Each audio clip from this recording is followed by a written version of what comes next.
เป็นน้าสาวของน้องสมหวังเพราะว่าเป็นน้องแม่เนาะแม่นนั่นแหละพี่น้องทุกคำก็ได้เขาไปเห็นเนาะเพราะว่าติดตามน้องสมหวังเพราะว่าติดตามน้องบุญเปียงอยู่เด้ทุกคำก็เคยไปถ่ายคลิปนำกันเนาะ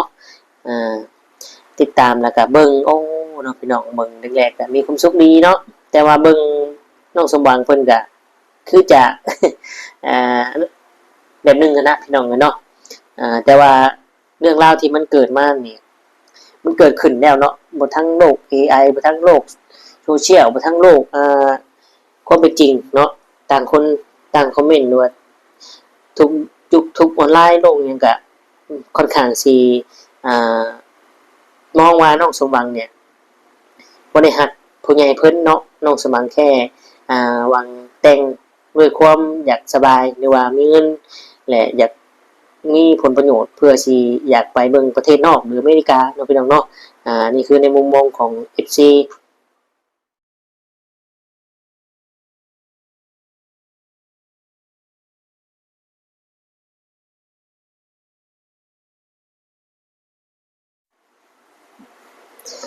กราบทักทายสบายดีและสวัสดี FC พ่อแม่พี่น้องหมู่เพื่อนเบิดสุคนสุทานบ่ว่าสิอยู่ฝั่งไทยฝั่งลาวหรือต่างประเทศก็ยินดีต้อนรับเข้าสู่ช่อง YouTube ตู้คำปันสุขเด้อพี่น้องเอ้ยเนาะเอามาเจอมาพ่อตู้คำมื้อนี้พี่น้องเอ้ยเนาะประเด็นของเฮาก็บ่มีหยังหลายก่อนจะเว้าสู่กันฟังเนาะก่อนที่เข้าประเด็นตู้คำก็อยากตอบทุกคนแล้วก็อยากบอก FC บ่ว่าสิเป็น FC น้องมะนาวบ่ว่าสิเป็น FC ของตู้คำบ่ว่าสิเป็น FC ของพ่อใหญ่เพิ่นแล้วก็ทั้ง FC น้องสมหวังเนาะที่ติดตามเนี่ยที่เบิ่งอยู่เนาะที่คอมเมนต์หรือหลายๆคอมเมนต์เข้ามาบางคอมเมนต์ก็ว่าที่ตู้คำได้แจ้งลงไปว่าคลิปตู้คำโหลดบ่ได้หรือว่าอีหยังกันเนาะมันอยู่ที่การอัปเดตอีกอย่างสักอย่างนี่แหละพี่น้องเอ้ยเนาะแต่ว่าบางคนก็ว่าตู้คำเป็นน้ำเน็ตว่าซั่นเนาะเน็ตอยู่ลาวมันบ่ค่อยโอเคก็แม่นเนาะแต่ว่าตู้คำบ่ได้อยู่ลาวเด้อพี่น้องตอนนี้เนาะตู้คำอยู่ประเทศไทยเนาะตู้คำอยู่จังหวัดกรุงเทพมหานครพี่น้องเอ้ยเนาะอยู่แถวเขตบางพลัดพี่น้องแขวงบางยี่ขันเนาะนี่แหละพี่น้องตู้คำบ่ได้อยู่ลาวเนาะและ FC ก็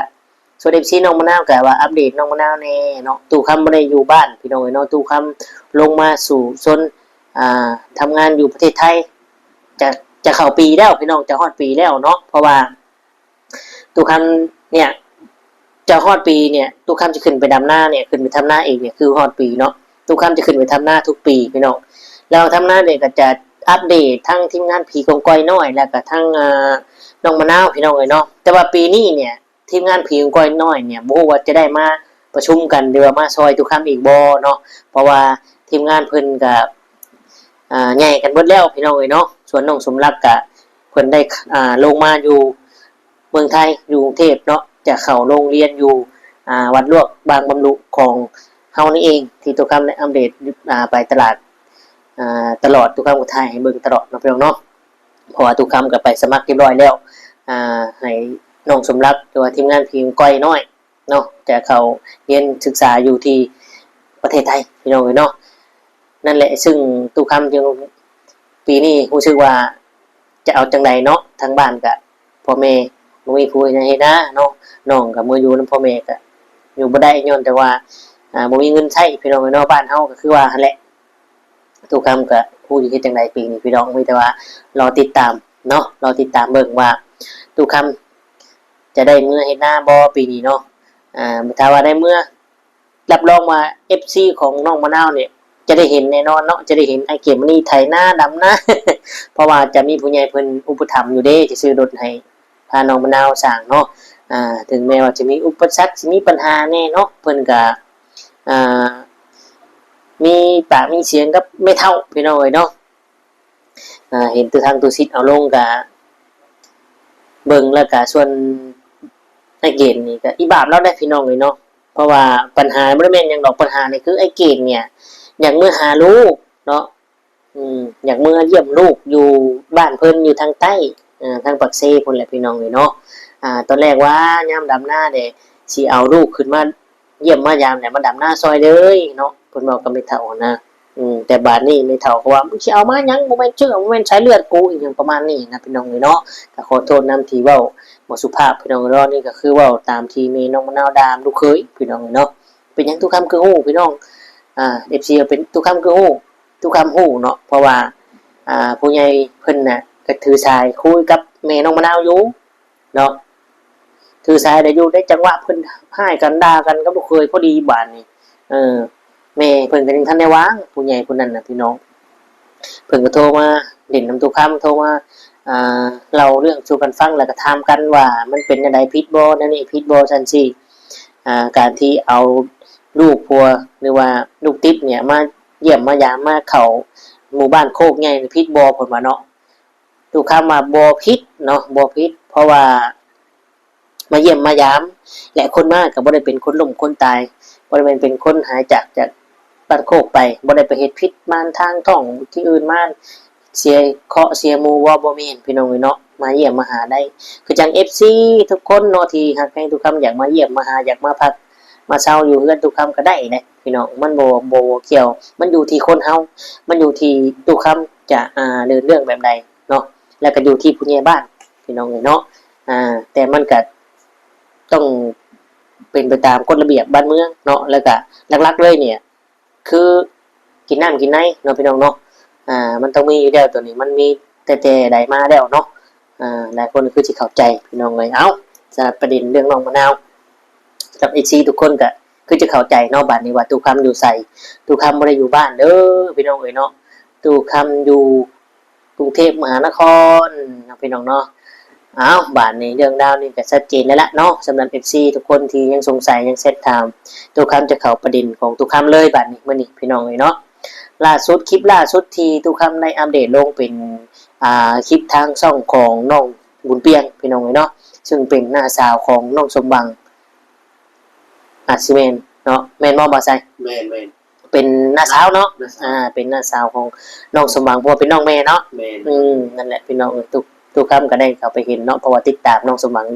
เพราะว่าติดตามน้องบุญเปียงอยู่เด้ทุกคำก็เคยไปถ่ายคลิปนำกันเนาะติดตามแล้วก็เบิ่งโอ้เนาะพี่น้องเบิ่งแรกๆก็มีความสุขดีเนาะแต่ว่าเบิ่งน้องสมบังเพิ่นก็คือจะแบบนึงนะพี่น้องเนาะแต่ว่าเรื่องราวที่มันเกิดมาเนี่ยมันเกิดขึ้นแล้วเนาะบนทั้งโลก AI บนทั้งโลกโซเชียลบนทั้งโลกความเป็นจริงเนาะต่างคนต่างคอมเมนต์ด้วยทุกยุคทุกออนไลน์โลกยังกะค่อนข้างสิมองว่าน้องสมหวังเนี่ยบ่ได้ฮักผู้ใหญ่เพิ่นเนาะน้องสมหวังแค่หวังแต่งด้วยความอยากสบายหรือว่ามีเงินและอยากมีผลประโยชน์เพื่อสิอยากไปเบิ่งประเทศนอกหรืออเมริกาเนาะพี่น้องเนาะนี่คือในมุมมองของ FC ที่คอมเมนต์เนาะพี่น้องเนาะหรือว่าหลายๆคนที่จริงแล้วทุกคำน่ะในมุมมองทุกคำน่ะส่วนมากก็ในของทุกคำเองเนี่ยเนาะก็เข้าใจเนาะเพราะว่ายุคนี้สมัยนี้เนี่ยมันก็จะออกไปทางนั้นแหละเนาะแต่บางคนมันก็จะมีจิตสำนึกแน่บางคนก็จะมีการศึกษาที่ดีแน่รู้จักแน่เนาะแต่ว่าเรื่องนี้เนี่ยในมุมมองของทุกคำเนี่ยเนาะเพิ่นจะฮู้อยู่แล้วว่าผลที่ตามมาเนี่ยมันจะเกิดอย่างขึ้นมันสิเป็นแนวใดเนาะเพราะว่าคืออายุมันก็ต่างกันหลายพี่น้องเลยเนาะอายุมันก็ต่างกันหลายในบัดนี้ถ้าว่าจะเอาจริงๆจังๆเนี่ยฮักแพงกันดีเนี่ยเจ้าต้องสู่คำนี้ให้ได้เนาะคำว่าโอ้ได้ผัวเฒ่าได้ผัวเฒ่าชาวบ้านหมู่เพื่อนก็โอ้เฮ้ยไปใช้ออกหน้าตาสังคมเจ้าก็ต้องควงแขนอ้ายเพิ่นผู้นี้ไปและออกสังคมให้สังคมได้ฮู้และบ่ต้องคิดย่านคิดอายหยังเนาะตัวนี้นี่เพิ่นอาจสิรับได้บ่เพิ่นอาจสิโอเคแต่เพิ่นจังตกลงปลงใจแต่งงานกันเนาะหรือว่าเพิ่นแค่คิดจะเอาแต่งงานแหละพากันไปอยู่ประเทศนอกแล้วบ่กลับมาบ้านบ่หรือว่าใดๆเนาะพี่น้องเนาะแต่ว่าขอแสดงความเสียใจนำเนาะมันเกิดปัญหาก่อนพี่น้องเลยเนาะเกิดปัญหาเนื่องจากว่าทางน้องสมบังก็ผิดคำสัญญาเนี่ยพี่น้องเลยเนาะก็เลยเป็นแบบนี้เนาะแต่ว่ามื้อนี้พี่น้องเนาะทุกคำก็อยากจะมาบอกว่าเรื่องราวทั้งหมดทุกคนก็คือสิได้ฮู้แล้วเนาะแต่ว่าตอนเนี้ยหลายๆคนก็ยังอยากให้น้องสมบังเนี่ยจิตสำนึกให้คืนสินสอดให้เรานี่อย่างประมาณนี้นะพี่น้องเนาะแต่ว่าทุกคำน่ะคิดว่าบ่ได้แล้วล่ะเพราะว่ามันจบไปแล้วเนาะเพิ่นได้เว้ากันไปแล้วทั้งอ้ายเพิ่นก็บ่ขอเอาหยังเพิ่นว่าเนาะ แต่เดี๋ยวนี้เฮาก็ยังติดตามแล้วก็ยังบ่เห็นช่องใดเอาทั้งอ้ายเพิ่นลงเนาะหรือว่าจังไดเนาะหรือว่าทุกคำยังบ่ได้เข้าไปถึงโลกออนไลน์หมดว่าแนวใดเนาะพี่น้องเนาะ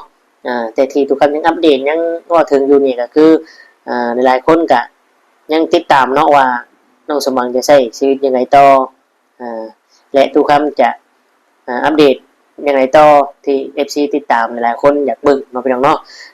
สำหรับทุกคำนี่ทุกคำไม่ได้ขออย่างพี่น้องทุกคำแค่อัปเดตลงเพื่อยังให้คนที่โทรมาหาทุกคำหรือว่าพิมพ์มาหาทุกคำคอมเมนต์นี่บ่เห็นเนาะคนนี้คอมเมนต์นี่จะบ่เห็นแต่ว่า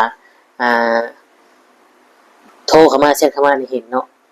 ทุกคำแค่อย่างฮู้ว่าเจ้ามีจุดประสงค์อย่างในตัวข่อยบ่อยากให้ข่อยถ่ายคลิปหรือบ่อยากให้ข่อยอัปเดตลง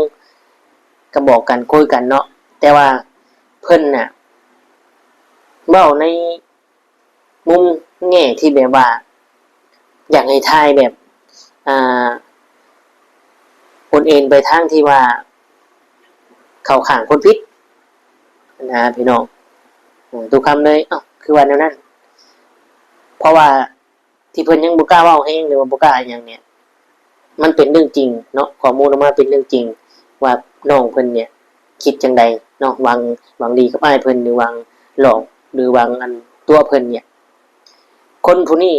อาจสิฮู้ว่าน้องเพิ่นคิดหลอกลวงหรือว่าจังไดเนาะถึงบ่กล้าชัดเจนเพียงแต่ว่าให้เฮ็ดแบบนี้ซะเอาแบบนี้ทุกคำเลยอย่างฮู้พี่น้องทุกคำเลยอย่างฮู้ว่าเป็นไผเนาะว่าเป็นไผรู้สึกว่าทุกคำเนี่ยจะเป็นส่วนหนึ่งหรือว่าเป็นผู้สำคัญในเพิ่นผู้นี้แล้วนะพี่น้องเนาะทุกคำเลยอัปเดตลงเนาะอัปเดตลงก็พูดถึงไปเรื่อยๆคุยกันไปเรื่อยๆเนาะว่าเพิ่นเนี่ยสิอยู่สิอดทนในฮอดมื้อใดเนาะ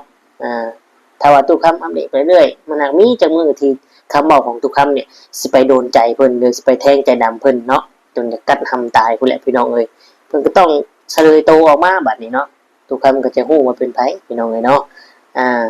แต่ว่าทั้งนี้ทั้งนั้นคลิปที่ทุกคำเอาลงนึงก็ทั้งน้องบนเปียกเพิ่นก็ทักมาอยู่ทักมาก็น้องพุ่นน่ะบ่ให้ใส่คลิปคืนหลายเนาะบ่ให้ใส่คลิปคืนยาวเพิ่นว่าเนาะ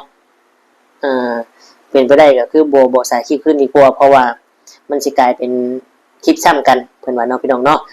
ทุกคำก็โอเคเข้าใจน้องบนเปียกเพิ่นเนาะทุกคำก็บ่ได้เอามาใส่คืนทั้งเบิดเนาะคล้ายๆแบบทุกคำสปอยแบบสปอยหนังหรือสปอยเรื่องเล่าให้เบิ่งเฮาก็บ่สปอยเบิดนะบ่จบเรื่องเนาะพี่น้องเนาะแต่ทุกคำก็เห็นใจน้องบนเปียกเพิ่นทุกคำก็จะบ่ใส่คืนแต่ว่าน้องเพิ่นว่าอ้ายก็เฮ็ดคลิปของอ้ายไปหั่นแหละเพราะว่า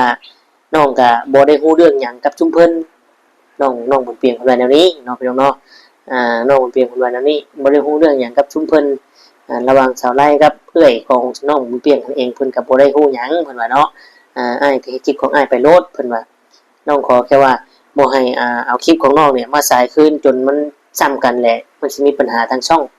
ง YouTube เนาะทุกคำก็โอเคเข้าใจเนาะเพราะว่า YouTube มันก็มีกฎของYouTube หลายๆอย่างพี่น้องเอ้ยนั่นน่ะเนาะล่าสุดเนี่ยที่น้องเพิ่นแชทมานะแต่ว่าคนที่ทุกคำหมายถึงนั่นน่ะอาจจะบ่แม่นน้องเพิ่นเนาะอาจสิเป็นบุคคลของไผจักคนหนึงพี่น้องกันเนาะซึ่งบ่เฉลยแต่ทุกคำก็ยังบ่เฉลยดอกเนาะทุกคำแค่ส่งให้บ่าวไซเบิ่งบ่าวไซอ่านกันเนาะแต่ว่าตัวที่เพิ่นพิมพ์มาเล็กน้อยหั่นแหละพี่น้องเอ้ยเนาะและอย่างเฮ็ดถึงขั้นจังซี่นะพี่น้องและ FC ก็ลองคอมเมนต์มาเบิ่งพี่น้องเอ้ยเนาะว่าจะให้ทุกคำติดตามแบบใดเนาะเพราะว่าตอนนี้หลายๆคนก็ยังเงียบอยู่เพราะว่าเป็นหยังคือเงียบเนาะทุกคนเดี๋ยวทุกคำจะมาบอกแต่ตอนนี้ขอกินน้ำก่อนร้อนพี่น้องเอ้ยเนาะอากาศก็ร้อน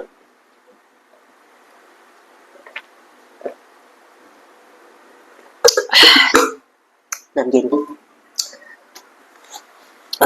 มีเหตุพี่น้องเลยเนาะเหตุผลที่หลายๆคนเป็นอย่างคือเงียบเนาะพี่น้องเนาะเพราะว่าทั้งสาวไร่เพิ่นกะทั้งเอยของทุกคำนี่ก็บอกว่าหมวยทุกคำทำคลิปไม่ต้องเฮ็ดดอกเพิ่นว่าเนาะเพราะว่าความจริงก็คือความจริง FG เพิ่นก็เบิ่งออกแนมออกอะไรแบบซี่ถ้าว่าลงต่อไปเดี๋ยวทั้งแม่น้องสมหวังก็จะคิดว่าทั้งสาวไร่เนาะจะบอกให้เป็นคนบอกให้ทุกคำลงเพิ่นย่านทั้งคลิปแบบนี้เนาะ แต่ทุกคำก็กล้ายืนยันเนาะทุกคำก็ตอบไปว่าความจริงคือความจริงเนาะเจ้าบ่ได้บอกเจ้าก็สบายใจข่อยทำของข่อยเองเนาะและมันก็บ่ได้มีแต่ทุกคำใดพี่น้องยังมีหลายช่องหลายเพจเอามาลงเนาะในทุกคำก็เห็นยังมีเด้งขึ้นมาอยู่มื้อนี้ก็พี่น้องเนาะและแม่น้องสมหวังเพิ่นก็อาจสิเบิ่งทุกคำอยู่แต่เพิ่นก็บ่ได้ว่าแนวใดเนาะเพราะว่าทุกคำก็บ่ได้ว่าสิเข้าข้างพ้นข้างพี่เนาะทุกคำก็เว้าไปตามความจริงพี่น้องเนาะในมุมของแม่เราทุกคำก็เข้าใจลูกเฮาเนาะบ่มีไผอยากให้ลูกได้ชั่วบ่มีไผอยากให้ลูกชั่วก็เป็นความลาวพี่น้องเนาะเพราะว่าคำนี้ทุกคำก็เคยเจอเคยโดนเคยถือเว้ามาคือกันเนาะแต่ว่าถือเว้าให้พอก็เข้าใจความเป็นพ่อเป็นแม่เนาะเพิ่นก็ว่าบ่มีไผอยากให้ลูกได้ชั่วบ่อยากให้ลูกชั่วดอกเลี้ยงได้แต่กายแต่จิตใจเขาเนี่ยเฮาเลี้ยงเฮาเกลือเฮาบอกเขาบ่ได้คำว่าลูกพี่น้องเนาะเลี้ยงใหญ่แล้วก็ไปตามจิตใจของเขาแล้วแต่เขาสิคิดเห็นบุญคุณพ่อแม่เนาะสิไปห้ามจิตใจบังคับจิตใจเขามันก็บ่ได้เพิ่นว่าพี่น้องเนาะแต่ว่า FC หลายคนก็ว่าโอ้ยบ่แม่นดอกทุกครั้งมันต้องนั่นดอกเพิ่นวางแผนกันเรียบร้อยแล้วเนาะพี่น้องเนาะแต่ทุกครั้งก็จะบอกว่าถึงสิวางแผนซำใดเนาะถ้าอีกฝ่ายน่ะบ่ย่างเข้ามาติดกับรักเหงื่อน่ะก็บ่ได้คือเก่าพี่น้องเนาะอันนี้อีกฝ่ายก็ต้องการคือกันบัดนี้อีกฝ่ายก็มีแผนคือกันว่ากูจะปล่อยลอยอยู่แท้บ่กูคือเด้ว่าผู้ใหญ่ก็มีแผนคือกันบ่ในทางฝ่ายนั้นก็ได้ต่างคนต่างมีแผนแต่ว่าเป็นหยังคือแผนทั้งนี้คือนั่นกว่าเพราะทั้งนี้เนี่ยเป็นเพศหญิงเนาะซึ่งเป็นสัตว์ที่มีเขาบนหน้าอกที่ทุกคำเว้าหั่นแหละซึ่งทุกคนหรือว่ากิเลสตัวนี้เนี่ยสินข้อใดที่ผิดที่สุดนี่ก็คือสินข้อนี้แหละพี่น้องเนาะผิดลูกผิดเมียสู้สาวบ่เนี่ยนี่แหละกิเลสตัวนี้นี่คือเกิดขึ้นกับทุกคนได้พี่น้องเนาะแม้กระทั่งพระห่มผ้าเหลืองนี่นะพี่น้องเนาะกับสีกาเนี่ยก็ยังเกิดขึ้นได้นี่แหละพี่น้องก็เลยทำให้อ้ายเพิ่นนี่แพ้เนาะเพราะว่าน้องเพิ่นมีของดีพี่น้องเนาะบ่ว่าไผพี่น้องทุกคำคือกันพี่น้องบ่ว่าแต่อ้ายเพิ่นดอกเนาะทุกคำก็เห็นโยกขาวๆอวบหัวเนาะมันเขายาวใหญ่โอ้ยใจมันต้องละลายอยู่แล้วแม่นบ่แม่นเลยแต่เฮาฮู้ว่าซักมีเขาแล้วแต่เฮาฮู้ว่าความงามเนาะบ่ใส่เนาะความงามนั่นมันแฝงด้วยอีหยังอาจสิมีโอ้ยเด็กแหลมบ่อีหยังบ่เนาะนี่แหละบางคนว่างามแต่ฮู้จูบบ่หอมแต่มันก็บ่เสมอไปคนงามคนหอมคนงามจิตใจเมตตาทำบุญทำทานนั่นเขาเอิ้นว่าคนมีศีลและคนมีบุญบารมีหลายเนาะบางคนเฮ็ดชั่วคือดีน่ะรวยหน้าตาดีแต่ยังมีข้อที่เพิ่นผิดพลาดเนาะดังเช่นเพิ่นยกตัวอย่างขึ้นมาอย่างก็ที่พระพุทธเจ้าเพิ่นสอนนะเนาะพี่น้องเนาะตัวคำก็มักฟังธรรมะคือกันพี่น้องเนาะเพิ่นว่ามีอย่างก็ญาจกคนหนึ่งนั่นแหละเป็นเศรษฐีเนี่ยคือมักให้ทานทำบุญทำทานแต่ว่ามีข้อเสียคือมักนินทาคนอื่นบัดแต่เราน่ะมักทำบุญทำทานแต่เรามีข้อที่เราว่าติเตียนคนนั้นคนนี้นินทาคนนั้นคนนี้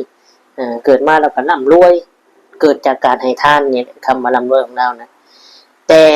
เป็นหยังคือมีคนสั่งเราในชาตินี้มีแต่คนสั่งเว้าเราเห็นแล้วก็น่าเกลียดมินพอเราเคยเว้าให้เขาแต่ชาติที่แล้วเนาะดูถูกคนนั่นแหละพี่น้องเนาะเอาก็ประมาณนี้พี่น้องให้เว้าให้ยาวเนาะอันใดที่บ่เหมาะสมอันใดที่บ่ชัดเจนก็กราบขอโทษขออภัยนำหลายเนาะพี่น้องมื้อใดทุกคำก็อาจสิเท่าบ่ถึงการถ้าว่าเรื่องนี้ FC อยากให้ทุกคำติดตามทุกคำก็ติดตามอยู่เนาะติดตามอยู่ทุกคำมีข้อมูลอันใดอัปเดตออกมาทุกคำจะอัปเดตให้ฟังเด้อพี่น้องเนาะสำหรับคลิปนี้ทุกคำก็สิได้ขอตัวอำลาพระจากพ่อแม่พี่น้องไปก็คือสิได้กล่าวคำว่าสำบายดีและสวัสดีครับ